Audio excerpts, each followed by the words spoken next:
I'm Patrick Lancaster. Just hours ago, a major Russian drone strike hit the center of Kiev, and we can see some of the ensuing panic happening here. Воздух! Воздух!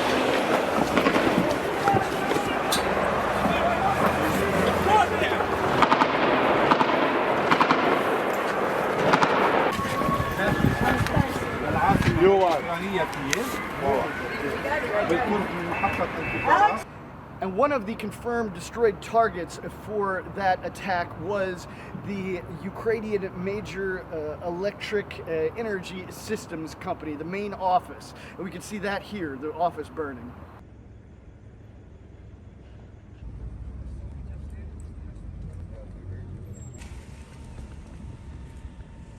And now, during the aftermath of these attacks, Ukrainian forces are displaying some pieces of the Russian drones that say different things on it, one of which is Za Belgorod, or for Belgorod, which can be understood as the Russian forces writing on the drone, "This is payback for you hitting Belgorod." Now, we've come to Belgorod to see some of the devastation and damage that has happened to civilian buildings here, and show you what is the real situation on the ground, because Western mainstream media won't show you this side. They won't show you how cities inside Russia are being hit by Ukrainian attacks. They only show you the half that benefits the Ukrainian side. But somebody needs to be showing what's happening on this side as well. So we're here, we made a poll, we asked you if you wanted to see some information here. Over 15,000 people voted yes for us to come here and do these reports. So we're here because you are our bosses. You're the ones we report to, because we're independent crowdfunded journalists. We're only able to do this with your support, and that's why you can support our work with the link on the screen or in the description. And one side note, I want to make a comment, and I'm going to thank everyone for their well wishes for my wife, who has been in the hospital. Big thanks for that. Hopefully she'll be coming home from the hospital soon. There's still some questions involved, but we're here on the ground reporting because it needs to happen. So as you can see, this impact behind me was hit by a Ukrainian rocket on Friday, the 14th, is what we're told. We're here to see what the situation is. We're going to take a closer look. There's two impacts here, it seems, and we're going to show you exactly what the story is here and talk to some of the locals that live here just to see what's really happening. So there's a lot more to come. This is just our first report here in Belgorod, and there's a lot more to come here and across the front line.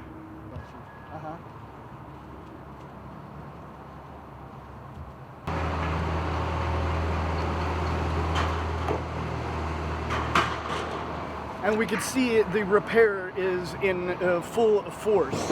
Russian forces are doing their best to repair this impact site as all the others across this city and this region.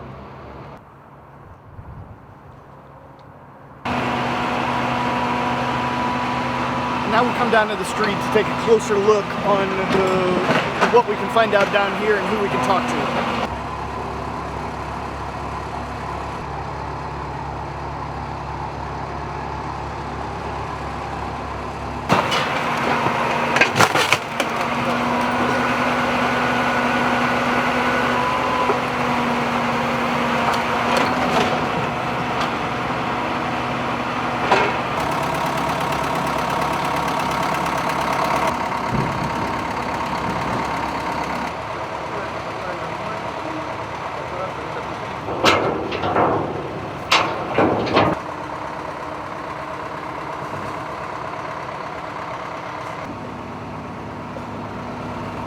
And we can see the building right next to the apartment building, which was also damaged by shrapnel, is a fairly popular Russian food market.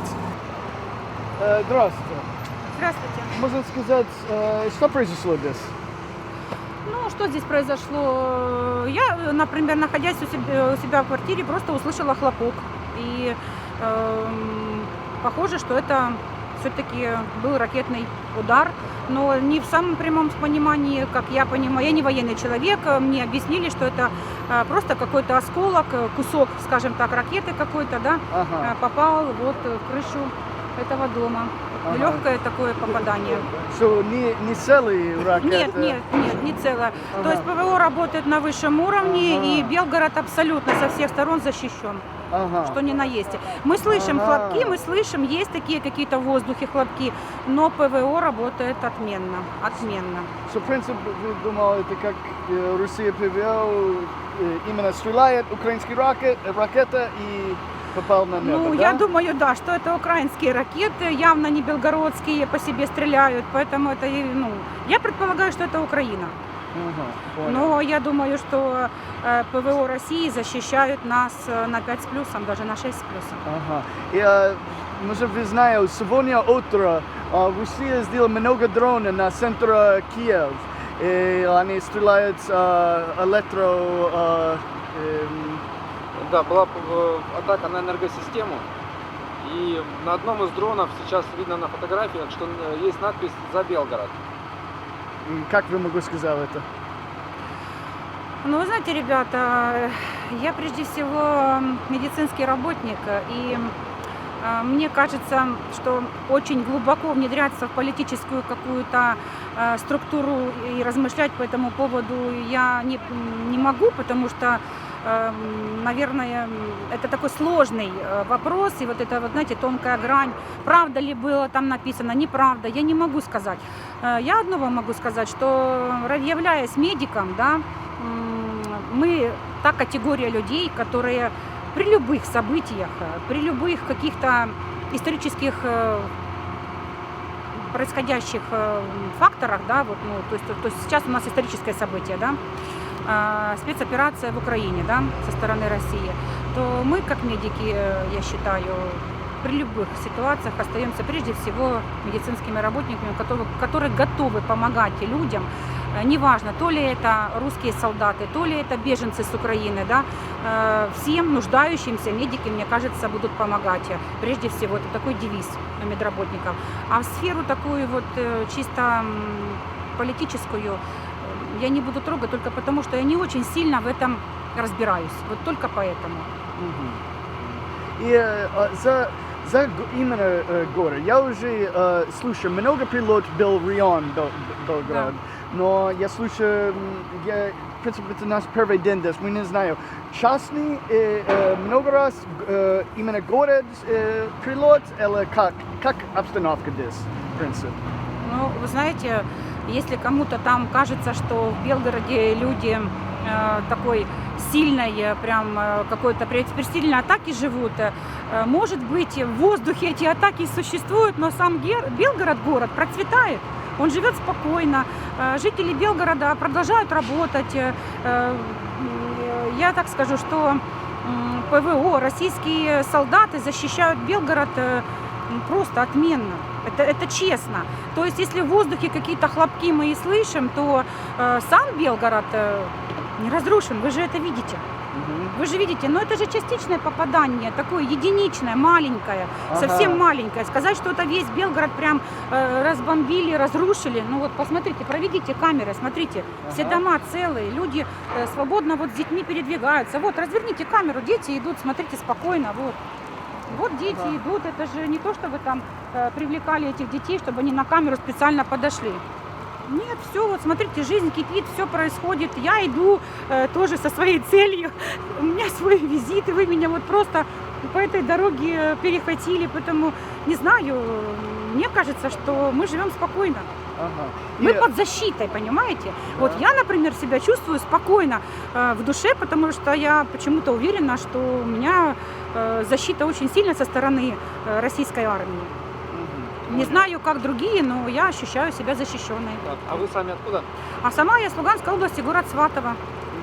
Давно вы переехали? Ну, да, давно. Вот еще при первых событиях, которые происходили в Луганской, Донецкой области, 14-15 год, мы, конечно, не совсем окончательно переехали, то есть мы передвигались сначала туда-сюда, но потом, знаете, как события не прекращались, и мы приняли решение Дети здесь уже как бы были, учились, все, и мы приняли окончательное решение здесь остановиться. То есть на ПМЖ. И сколько раз и как много случаев привел работа? Каждый день, каждый неделю? Ну, вообще-то я слышу каждый день. Вот А сегодня, каждый день? вот сегодня, кстати, очень тихое утро, очень тихо. Хлопки, да, где-то там в воздухе происходят. Ага. Но мы их слышим, да, слышно. Находясь в квартире, я слышу. Ага, понял. Спасибо большое. Да не за что. Я считаю, что, как это сказать, самое главное сейчас сохранять спокойствие, понимаете, спокойствие. Потому что если все будут паниковать и как-то, вот знаете, чувствовать себя, ну, как бы незащищенными, впадать в какую-то панику, там, бежать куда-то, что-то делать. Нет, самое главное спокойствие. И самое главное верить в то, что все будет хорошо. Мир наступит в любом случае. Как зовут? Меня зовут Светлана. Спасибо. Пожалуйста. Всего доброго. Всего доброго. До свидания.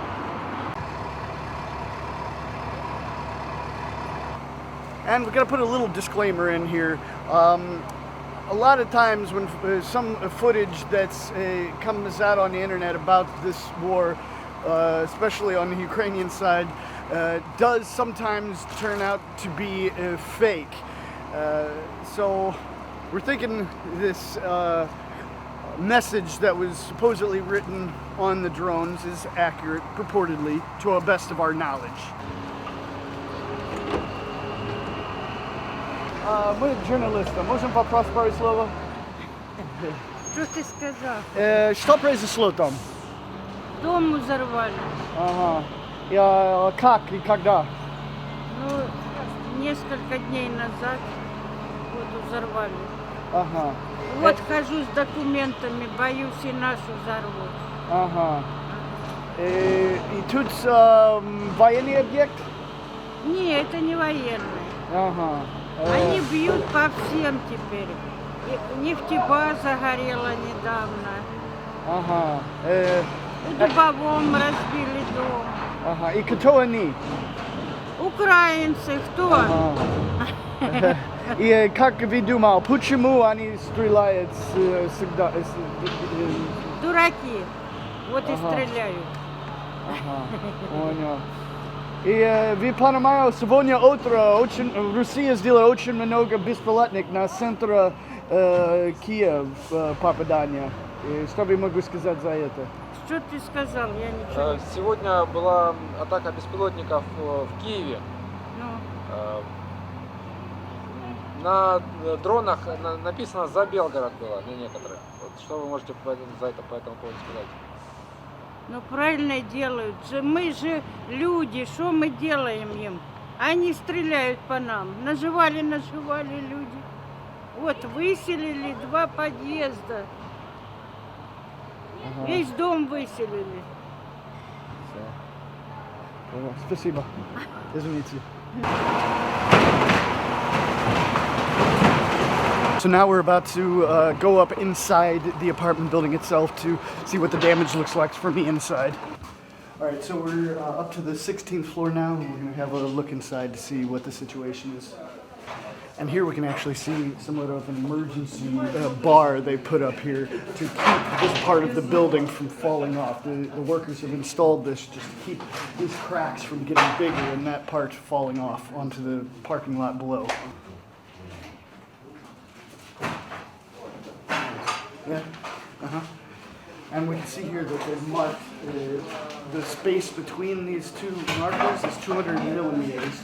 And I believe they did that so later they can come and measure it again to see if it's expanded and there's a danger of this area falling off. So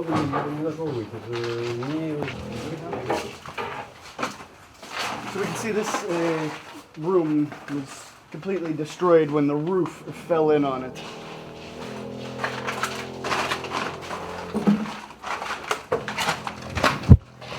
We can feel the slants of the floor here slanting down, but you can see how much safety bars, you could say, jacks have been put in here to keep more of the ceiling and the building falling down itself. There's a lot here. They're going to have this for 3 days.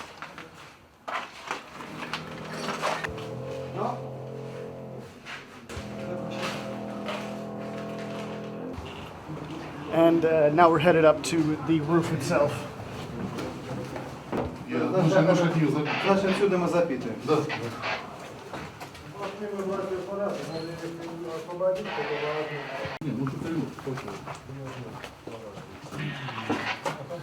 Значит, на данном С аббревиатурами, пожалуйста, организации. Комаренко Вячеслав Вячеславович, должность старший производитель работ Трансюжстрой. Будьте добры, еще раз фамилия, пожалуйста. Комаренко. Ага, Вячеслав Вячеславович. Ну и по поводу инцидента, работ, проводимых на месте инцидента. Значит, мы на данном этапе, Смотрим сюда. на данном этапе выполняем усиление стен несущих для того, чтобы не допустить обрушения этих стен в результате демонтажа плит перекрытия, которые у нас уже обрушились. Вот как бы все. Что успели сделать уже? Успели подготовительные работы выполнили по усилению несущих конструкций, предотвратить дальнейшее обрушение конструкции. Ну, сейчас будем приступать к демонтажу. Все убрали или еще лежат они? Обломки, те, которые можно убрать, мы убрали. Для того, чтобы добраться до остальных обломков, нам надо часть конструкции разобрать. Что из коммуникации сейчас в доме действует? Из коммуникации действуют все коммуникации практически. Кроме, да нет, все коммуникации уже восстановлены. То есть есть тепло, отопление, вода, все есть. По вашим оценкам, исходя, если все будет удачно с погодой, с техникой, сколько потребуется времени на разбор завалов? Именно на разбор, не на восстановление. На разбор завала у нас сроки стоят ограничены, поэтому будем стараться кратчайшие сроки. Сроки, к сожалению, я не могу вам сказать, потому что бывают всякие ситуации. Значит, в результате прилета осколка чего-то, значит, было обрушение у нас несущей стены техэтажа и обрушение плит перекрытия техэтажа. В результате обрушения этих плит были повреждены плиты перекрытия 16 этажа. Одна из плит очутилась на самом 16 этаже в квартире. Ну и, соответственно, повреждены некоторые конструкции несущих стен 15 этажа. Вот две квартиры у нас, получается, аварийные.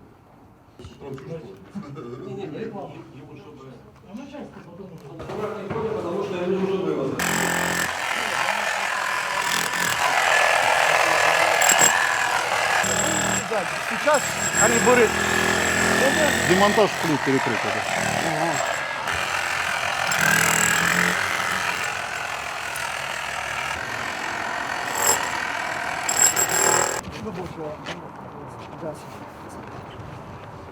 And you see the actual impact of the attack here, the results of this Ukrainian rocket, whether it was hit out of the sky by Russian anti-air or it was hit here directly. A little unclear, there's a lot of information coming in, but we're here on the ground to talk to the people as we're doing.